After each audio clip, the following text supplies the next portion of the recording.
Antes del tiempo, cuando el silencio era más antiguo que la voz y el abismo no conocía aún el nombre de las estrellas, hubo un instante en que el pensamiento divino se abrió como un amanecer sin horizonte. En esa vastedad sin sombra, nació el coro de las potencias celestes, y entre ellas, una luz sobresalía como fuego que canta.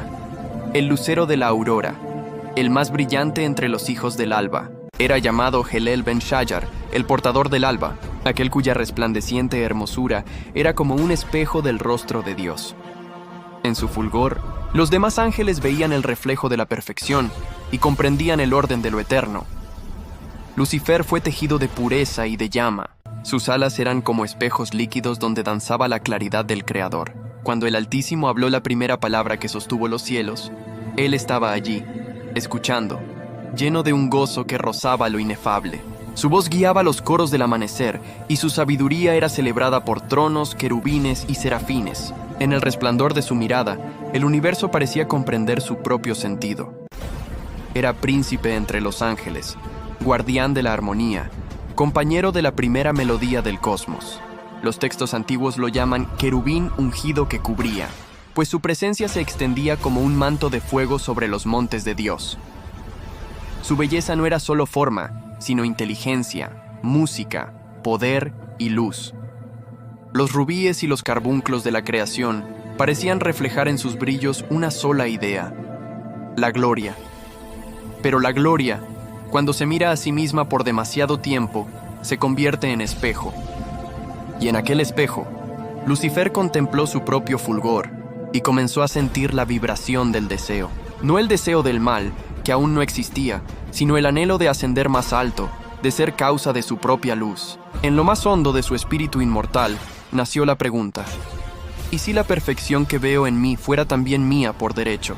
Desde entonces, en los sagrados corredores del cielo comenzó a oírse una nota disonante, una sombra leve que apenas rozaba el canto de los coros, pero que con el tiempo creció como una grieta en el cristal de la eternidad. Lucifer, el portador de la luz, comenzó a amar su propio brillo.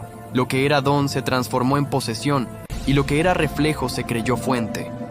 El Altísimo, que todo lo ve sin tiempo ni límite, percibió el temblor en el alma del querubín. No lo castigó aún, porque incluso en la duda hay espacio para el regreso.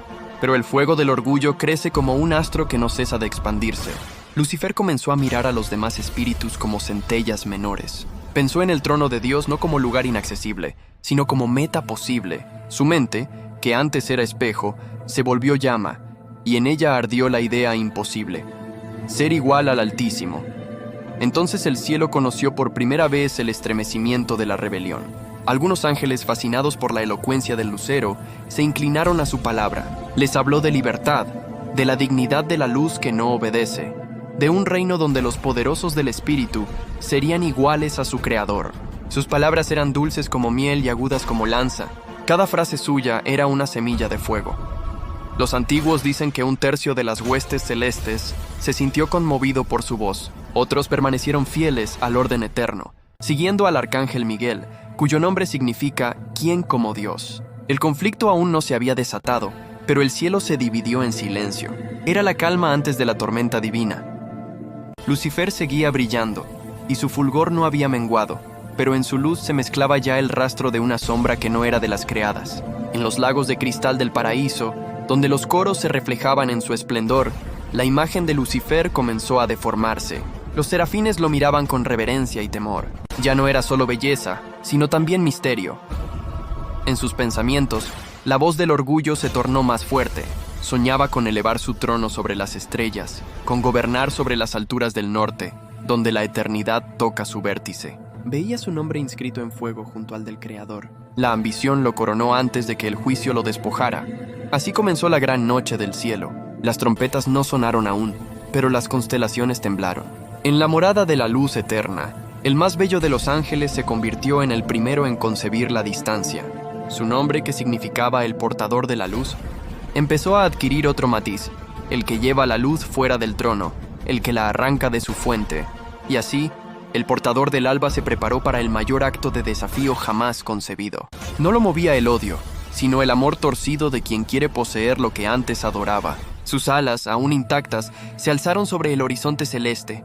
Sus legiones se reunieron en secreto en las llanuras de cristal, donde el tiempo se curva y la música nunca cesa. Allí habló Lucifer a sus huestes, prometiéndoles un reino sin obediencia, una eternidad sin sometimiento, una gloria que brotaría de su propio ser. Las huestes respondieron con un clamor que sacudió los fundamentos del firmamento.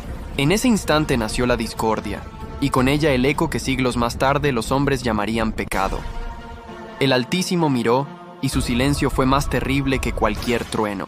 No hubo ira, solo justicia inevitable. Miguel, el fiel, recibió su mandato: detener al que había sido el más brillante entre los suyos. El cielo se estremeció, pues hermano se alzaría contra hermano, y la pureza conocería el filo del juicio. La guerra en el cielo estaba por comenzar. La caída del portador del alba escucha, porque esta es la historia de la caída, el momento en que el cielo conoció la palabra guerra y el firmamento dejó de ser un jardín sin heridas. Hubo un día fuera de los días en que el lucero de la aurora, el que había sido llamado portador de la luz, levantó su voz no para cantar al Creador, sino para proclamarse a sí mismo.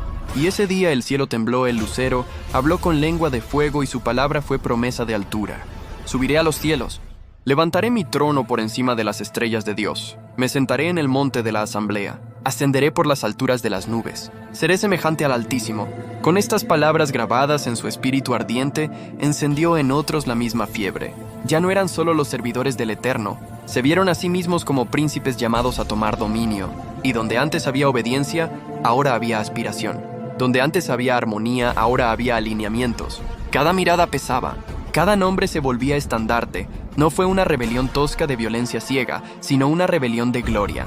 Los que lo siguieron no se creían malvados, se creían dignos. Veían en Lucifer la cumbre de todo lo posible para una criatura. En él veían belleza, poder, sabiduría, antigüedad, música, orden, fuego. Lo contemplaban y decían dentro de sí: si él se sienta en el monte más alto, el universo será gobernado por la perfección visible y no por el invisible. Era la sed de ver el trono y tocarlo. Era la tentación de gobernar lo sagrado sin ser santo, pero el cielo no es lugar sin guardián. Del otro lado se levantó Miguel, a quien tiempos antiguos llaman príncipe de los ejércitos celestiales. Su nombre era pregunta y juicio a la vez. ¿Quién como Dios? Y en esa pregunta estaba el peso de todo el orden del cosmos. Miguel no se coronó a sí mismo, no levantó discursos sobre su propia grandeza, no prometió tronos ni dio visiones de supremacía. Se levantó solo con la certeza de que lo creado no puede ocupar el lugar del Creador sin quebrar la estructura misma del ser, y esa certeza se volvió espadajubo. Entonces, guerra en el cielo. No guerra de hierro ni de sangre mortal, sino guerra de esencia, guerra de nombre, guerra de autoridad. Los ejércitos que seguían a Lucifer desplegaron su brillo, porque él no cayó siendo débil, cayó siendo terrible. El portador de la luz no perdió su esplendor al instante. Entró en batalla aún hermoso, aún poderoso, aún resplandeciente como la aurora que precede al día. Sus alas extendidas cubrían vastedades. Sus fieles lo llamaban Lucero, estrella del alba, hijo de la mañana. Lo invocaban como rey de reyes nacientes, como señor de la futura libertad de las criaturas. Miguel no respondió con poesía, respondió con fidelidad. No habló de sí, habló del nombre alto. Sus huestes eran menos seductoras pero más firmes. Eran los que permanecieron en la santidad del origen, los que no se quedaron prendidos del reflejo de su propia grandeza. Y cuando las dos huestes chocaron, el firmamento mismo retumbó, los montes del cielo ardieron. Los mares de cristal se fracturaron como si cada gota fuera un espejo que cae al suelo y se rompe en gloria dispersa. El fuego puro, que antes solo iluminaba, ahora hería. Resonaron truenos que no eran de tormenta sino de sentencia. No era solo fuerza, era veredicto. Porque en esa guerra no se decidía quién era más fuerte, sino quién era legítimo. La espada de Miguel descendió. No era hierro forjado ni metal creado. Era proclamación de la voluntad eterna. Era una palabra vuelta a filo. Era una pureza insoportable. Y allí donde esa espada tocaba al portador de la luz, la belleza orgullosa comenzaba a torcerse. No se deshacía. Se degradaba. Lo sublime se volvía terrible. El esplendor absoluto se volvía deformado. Lo que antes atraía, ahora hería la mirada. La luz que había sido canto empezaba a convertirse en luz que quema y no calienta, luz que enceguece y no guía. Entonces, aquello que Lucifer había declarado en su corazón, aquello de subiré por encima de las estrellas y me sentaré en la cumbre, se quebró como jarro de barro contra roca eterna, pues la voz más alta tronó sobre él y le dijo en esencia: Has dicho: subiré por encima de las estrellas, pero serás derribado al abismo, a las profundidades de la fosa. Y lo que fue intención de ascender, se convirtió en sentencia de caída. El que quiso trono fue arrojado como piedra que cae en la oscuridad de su propio peso, fue expulsado. El cielo no negoció con él su lugar. No hubo pacto. No hubo acuerdo de coexistencia. Hubo juicio. Y el juicio fue destierro. Miguel y los ejércitos fieles arrojaron al gran resplandor caído y a los que le seguían. Y el universo conoció por primera vez la palabra caídos. No nacieron caídos. No fueron creados caídos. Fueron hechos caídos por su elección y por la justicia. Cuando Lucifer cayó, el cielo no lloró. No porque no hubiera dolor, sino porque el cielo no puede llorar aquello que se aparta por voluntad propia para convertirse en acusación eterna. Su caída no fue solo tránsito de un lugar alto a un lugar bajo, fue cambio de naturaleza frente al plan. El que había sido ungido querubín protector, ahora sería adversario. El que había sido cantor de la luz, ahora sería tentador. El que había sido reflejo de belleza, ahora se llamaría príncipe de engaño. Su caída fue también su renombramiento. Y aquí comienzan los nombres. Se le llamó Lucifer como título de gloria, lucero de la mañana, portador del alba, estrella del amanecer. Ese nombre habla de su estado antes de la caída, de su brillo como el primero entre los resplandores creados. Pero después, en el lenguaje del conflicto eterno, fue llamado Satán, el adversario, el que se opone, el acusador. Satán no es solo un apodo de rencor, es su oficio tras la rebelión, porque desde su caída, él se planta como fiscal del hombre y de la creación, señalando, denunciando, exigiendo condena. Se deleita en acusar. Su presencia es juicio torcido. No busca restauración, busca destrucción mediante culpa. Ese es uno de sus títulos más terribles. Acusador fue llamado también diablo, palabra que evoca al difamador, el que arroja palabra torcida, el que divide con mentira, el que susurra versiones quebradas de la verdad hasta que la verdad parece duda. Diablo es el sembrador de confusión espiritual. Con ese nombre se habla de su estrategia, no tanto aplastar al hombre, sino desordenarlo. No tanto destruir lo santo, sino contaminarlo hasta que nadie pueda recordar su forma original. Fue llamado serpiente antigua, imagen de astucia, figura de seducción que se desliza sin ser vista. Este título recuerda su obra sobre la humanidad temprana, cuando habló con voz suave y prometió sabiduría, pero ofreció ruptura.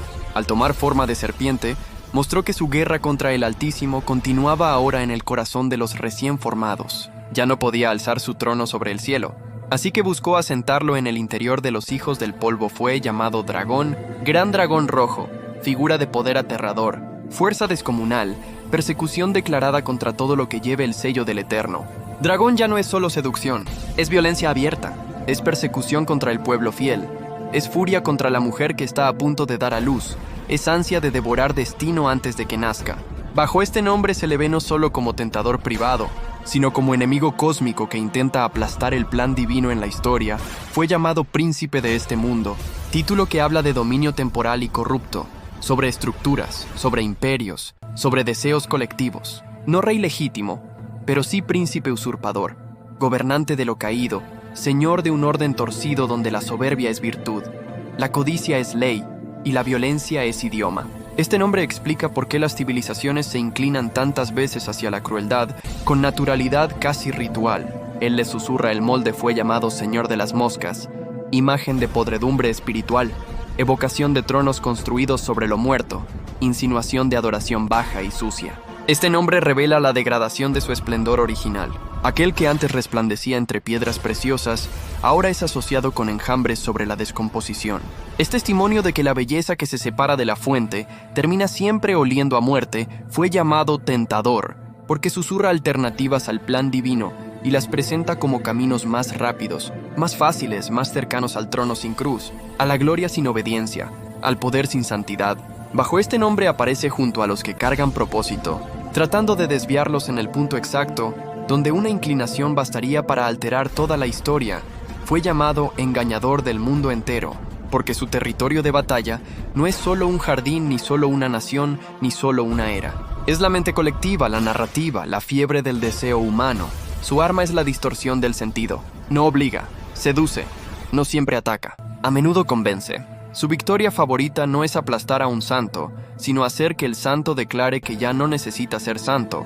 Fue llamado león rugiente que ronda buscando devorar, imagen de acecho, de hambre continua, de violencia inmediata. Pero ese león no es el león verdadero, es un eco falso, un rugido usurpado, una imitación del rey legítimo. Aquí su nombre es Máscara Fue, llamado también el maligno, el inicuo, el hombre de perdición en su sombra profética, el antagonista, el padre de la mentira, el seductor de las naciones. Cada título es una herida de identidad.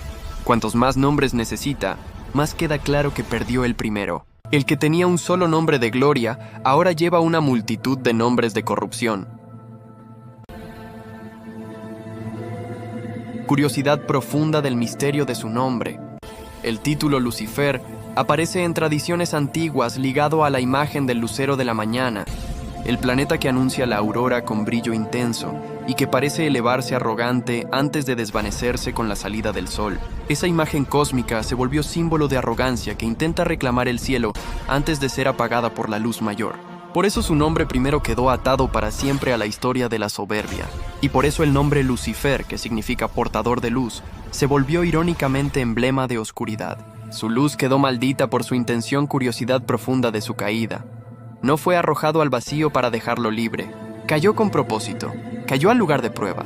Cayó al teatro donde se escribiría la historia humana. Su descenso marcó el inicio de una guerra extendida en el tiempo. No fue destruido en el acto porque su existencia ahora sirve como contraste, como espejo oscuro frente al cual la obediencia brilla más pura, como campo de decisión para las criaturas hechas del polvo y del aliento. Él, que quiso reinar sobre el cielo, fue confinado a reinar en la ruina para que cada alma tenga que elegir a quién reconocer como señor curiosidad profunda de su oficio.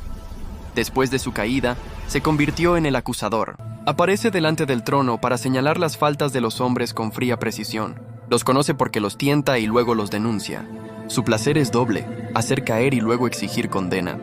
Por eso es llamado adversario, porque se coloca enfrente como enemigo legal, fiscal eterno, que no busca justicia sino destrucción. Su arma preferida no es el rayo ni la espada, es la culpa sin redención, curiosidad profunda de su límite. Aún en su furia, aún en su astucia, aún en su deseo de arrastrar con él a toda criatura posible hacia el abismo, no es igual al Altísimo. No es infinito, no es omnipresente, no es eterno en autoridad. No crea, solo tuerce. No da vida, solo corrompe vida ajena. No conoce el corazón como lo conoce el Creador. Solo lo estudia, lo presiona, lo observa, lo explota. Esta es una verdad que quema su orgullo más que cualquier fuego. Él quiso ser semejante al Altísimo, pero su poder es dependiente, reactivo, parasitario. Vive de deformar lo que otro hizo bueno. No puede alzar un universo propio. Solo puede tomar el universo verdadero y contaminarlo por deseo de venganza cuando fue arrojado. No descendió solo. Una tercera parte de las huestes celestiales, atraídas por su promesa, cayeron con él.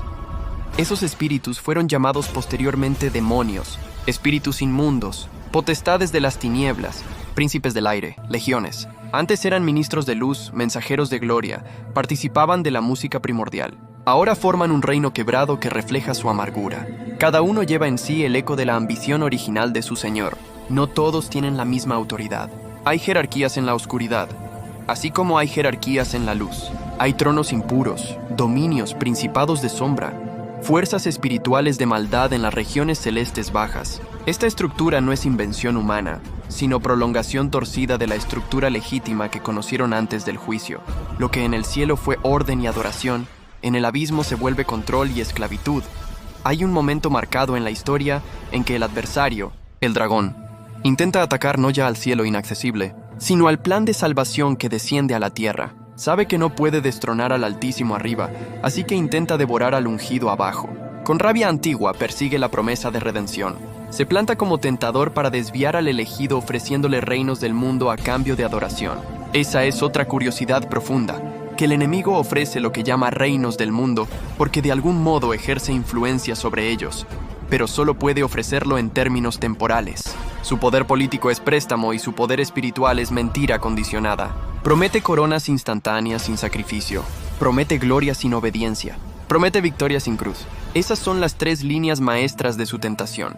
Y el rechazo de esa oferta es también sentencia contra él otra curiosidad profunda. Todo su movimiento desde la caída hasta el fin está siendo contado hacia un destino final que no controla. No reina eternamente en el infierno como mito vulgar. No es señor soberano del lago de fuego. Ese lago fue preparado como condena para él y para los que le siguieron. El infierno eterno no es su palacio, es su prisión final. Su figura como rey absoluto del tormento es una distorsión que le agrada porque le concede grandeza incluso en su derrota. Pero la verdad última lo pinta encadenado, juzgado, arrojado, silenciado. Su final no es trono, es encierro y, sin embargo, antes de ese encierro definitivo, tiene un periodo de furia. Sabe que su tiempo es corto, y esa conciencia de límite alimenta su ira. Persigue a los que guardan el testimonio, levanta estructuras corruptas, inspira blasfemias que imitan adoración, intenta reescribir el significado de lo santo. Quiere que el mundo entero diga que lo amargo es dulce y que la oscuridad es luz. Quiere borrar la distinción, porque si no hay distinción ya no hay rebelión, solo normalidad. Y si su rebelión se vuelve normalidad, él gana culto. Mira ahora el eco. En la tierra, los hombres pronuncian nombres para referirse a él. Lucifer, Satán, Diablo, Serpiente, Dragón, Tentador, Adversario, Acusador, Padre de la Mentira, Príncipe de este mundo, Señor de las moscas, Maligno, Engañador del mundo entero, León rugiente, Anticristo en su sombra futura, Destructor, Abadón en lenguas antiguas que evocan ruina profunda. Cada nombre revela una faceta de su operación y una etapa de su vergüenza.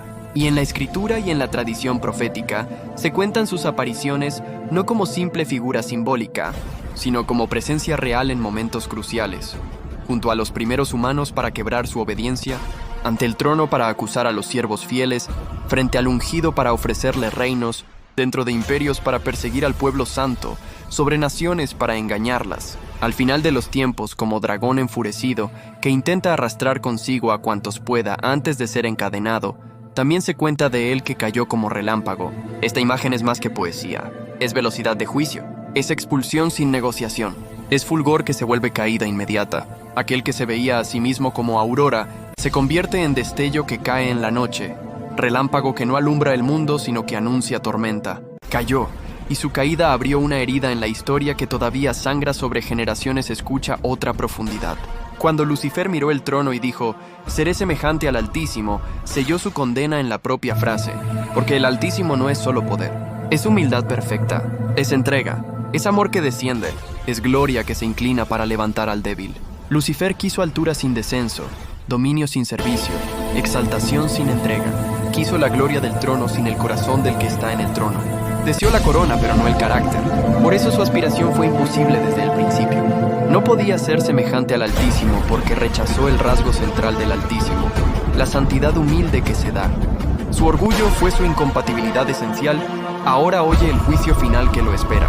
Llegará un día contado en los libros en que el dragón, la serpiente antigua, el que es llamado Diablo y Satán, será apresado, encadenado y lanzado al abismo para ser confinado. Será puesto fuera del alcance de las naciones para que no engañe más.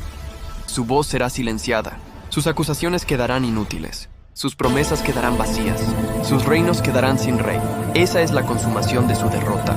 Él, que quiso sentarse en el monte de la asamblea entre las estrellas del norte, terminará encerrado sin trono, sin ejército fiel, sin autoridad que reclamar, reducido al recuerdo eterno de lo que ocurre cuando una criatura pretende ser creador.